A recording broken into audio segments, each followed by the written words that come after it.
je suis Myrène Dupouille, photographe professionnelle, je suis formatrice nature, macro et animalier, notamment pour la Nikon School et Studio Jiminy, et je suis également auteure aux éditions Erol. Je vous ai déjà présenté le 105Z, mais à la suite de cette vidéo, vous avez été si nombreux à me poser des tas de questions sur les boîtiers Z que j'utilise désormais au quotidien que nous n'avons rien trouvé de mieux chez Nikon que de vous inviter à me suivre toute une journée chez moi, dans la Haute-Chaîne du Jura. Voici donc un aperçu de mon univers filmé au Z6 et 7 II.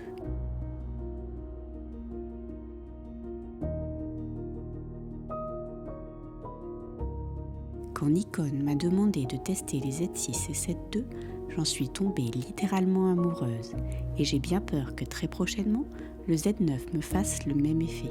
J'avais déjà essayé le Z6 première mouture à sa sortie et il m'avait vraiment impressionné, notamment couplé au 500 mm Fresnel qui est un rêve d'objectif. Mais les versions 2 ont apporté une réponse qui a surpassé mes attentes et ils m'ont définitivement fait passer du côté Z de la force. Je ne vais pas être exhaustive, mais je vais vous confier les quelques petites choses qui m'ont vraiment plu.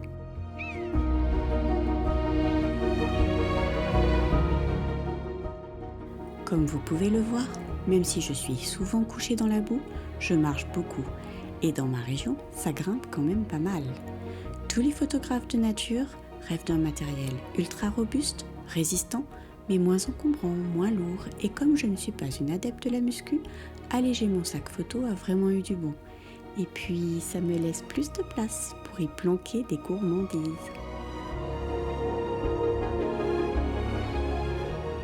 Pouvoir conserver tout mon parc optique grâce à la bague FTZ était aussi un gros avantage à mes yeux, car ça permet d'échelonner les investissements. Par contre, j'ai testé les objectifs Z et leur qualité optique, leur réactivité couplée au boîtier est telle qu'on s'en passe très difficilement une fois qu'on y a goûté.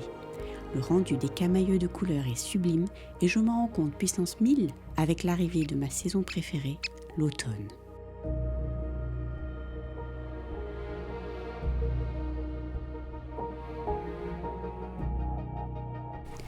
Une chose que j'apprécie avec les Z2, c'est d'avoir un double slot qui permet de sécuriser les prises de vue et qui supporte les cartes SD. Vu ma collection de SD, franchement ça m'arrange et je ne dois pas être la seule dans ce cas. Je vous conseille cependant de faire l'acquisition d'au moins une ou deux SD à la norme UHS-2, car pour la vidéo, sans cette capacité de vitesse d'écriture et de mémoire, vous ne pourrez pas bénéficier de tout le potentiel de votre boîtier, et vu ce qu'il permet, ce serait franchement dommage. Une UHS-2 est jusqu'à 3 fois plus rapide qu'une SD standard. Si vous souhaitez filmer en 4K, vous verrez la différence immédiatement. Adieu les coupures intempestives, pile au moment où votre renard décide de muloter. Et oui, ça sent le vécu. Pour être honnête, voir directement ce que mes réglages me permettaient d'obtenir n'a pas été ce qui m'a motivée au départ. Je pensais même que je n'aimerais pas ça du tout. Lorsqu'on a l'habitude, on sait instinctivement ce que nos coups de molette vont donner, même si bien sûr, quand même, on peut faire des âneries et récolter un cliché sur X, sous X ou carrément à cacher honteusement. Ce à quoi je ne m'attendais pas par contre, c'est d'oublier qu'il s'agissait d'un viseur électronique et de m'habituer si vite à ce que mon œil voit réellement ce que seul mon cerveau visualisait avant. Si bien que j'ai failli envoyer le D850 au moins 10 fois en SAV depuis, en me demandant pourquoi il n'affichait pas ce qu'il devait ou que le viseur restait parfaitement noir en mode vidéo. Enfin là, j'avoue, c'est peut-être aussi que je vieillis sérieusement. C'est en tant que formatrice Nikon School que ce point précis s'est avéré à mes yeux le plus avantageux. En fait, c'est un formidable outil pédagogique. On peut tout expliquer et décortiquer en montrant clairement et immédiatement comment les réglages agissent les uns avec les autres. J'ai vu certaines personnes comprendre en une fraction de seconde des techniques qu'elles trouvaient impénétrables depuis des années. Ensuite, l'autofocus correspond à ce que j'ai toujours espéré trouver. Il est réactif, précis, paramétrable à souhait et plus impressionnant encore, il fait le travail même en très faible lumière quand vous ne voyez presque plus rien. C'est un outil dont je ne me passerai plus et qui me seconde à merveille. Couplé à la double stabilisation objectif et boîtier, je peux travailler le plus souvent comme j'aime, à main levée, tout en m'assurant une stabilisation épatante. D'ailleurs, l'énorme majorité de ce que vous voyez en ce moment a été filmé à main levée. Avec les boîtiers Z, je peux également placer mes collimateurs où je veux en un temps record. Je trouve le joystick très ergonomique et comme j'ai la fâcheuse tendance à tout coller dans les coins ou sur les côtés, ne pas être bloqué dans un rectangle central en AF fait partie des avancées qui répondent vraiment à mes attentes. Presque 500 points d'AF pour mon Z7E, c'est très confortable. Plus besoin de faire une première mise au point et de ne composer qu'ensuite sans trop bouger. En termes de créativité, je ne suis plus du tout entravée et c'est un point crucial pour moi.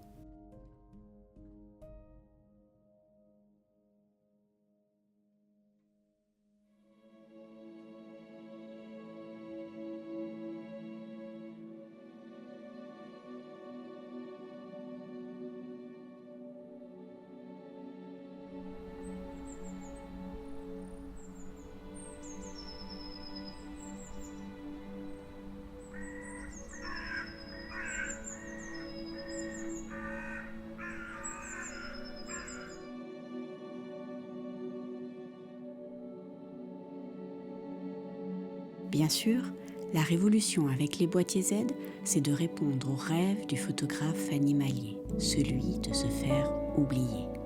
Ne plus avoir de clic au déclenchement en mode silencieux, on l'a tous espéré pendant des siècles. Surtout si, comme moi, vous aimez observer et photographier les mammifères par-dessus tout. On a tous fait fuir des quantités d'animaux, faute de discrétion. Pouvoir observer et magnifier sans le moindre dérangement un cerf, des chamois sans miracle de camouflage est un véritable luxe.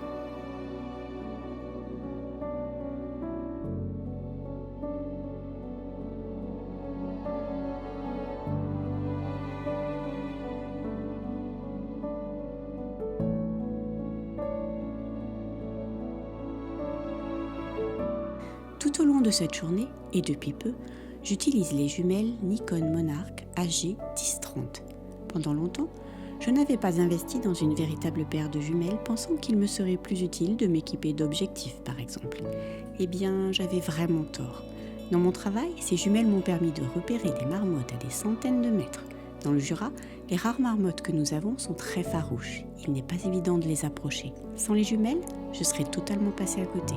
Elles sont très légères, lumineuses, et franchement, elles ont changé ma vie et ont facilité mes observations, tout comme mes approches.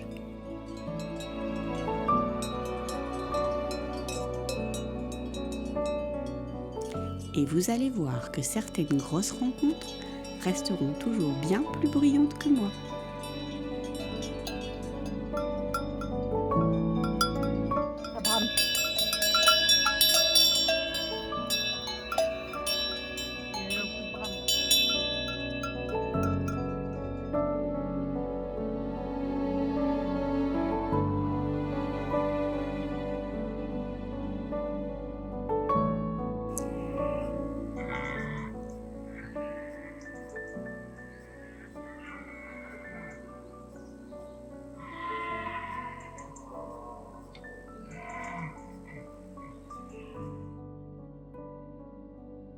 Et si, comme sur ces photos que j'ai réalisées il y a quelques années, ce que vous aimez et recherchez, c'est la force et le bonheur de ce que l'on appelle en anglais « the eye contact », alors c'est également possible en choisissant l'obturateur mécanique, qui a d'ailleurs d'autres avantages, notamment avec les insectes volants.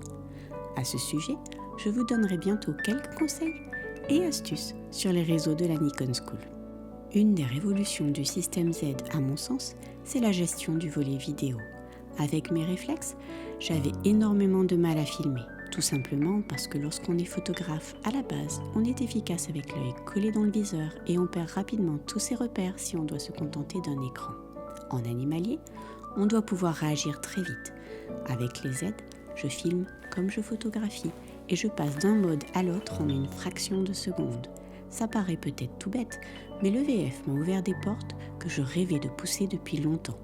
Avec l'écran tactile, on peut aussi gérer le déplacement de la mise au point de façon très fluide. Et puis pouvoir travailler en 4K, c'est génial car en animalier, ça permet de se rapprocher un tout petit peu plus sans vraiment être là.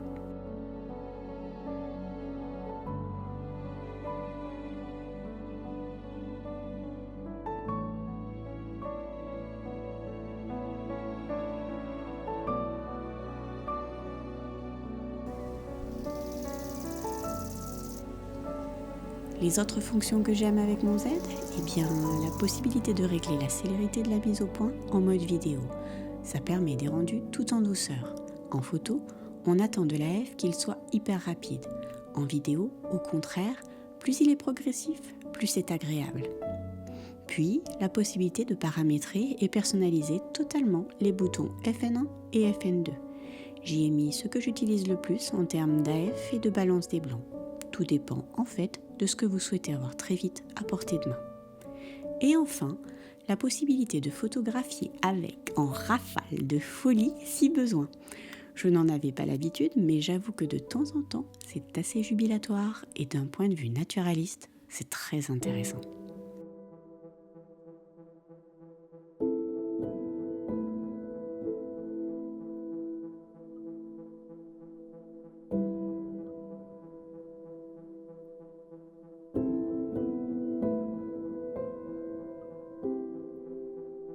Si vous me connaissez un peu, vous savez à quel point j'aime travailler aux heures d'or et bleu et par temps brumeux.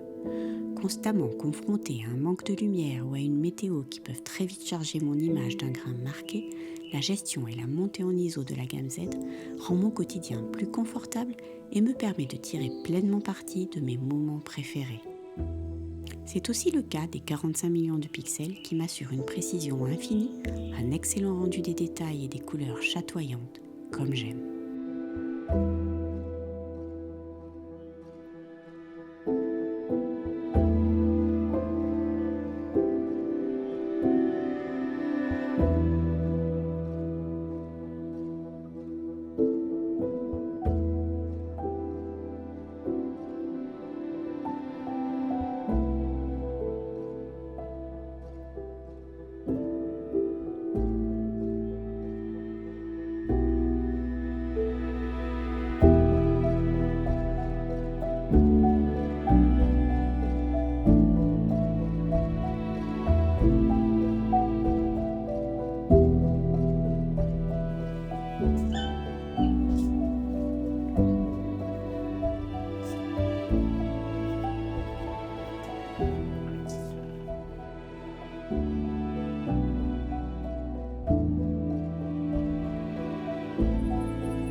Et heureusement, même avec un Z, on oublie de photographier et on se régale de simplement écouter.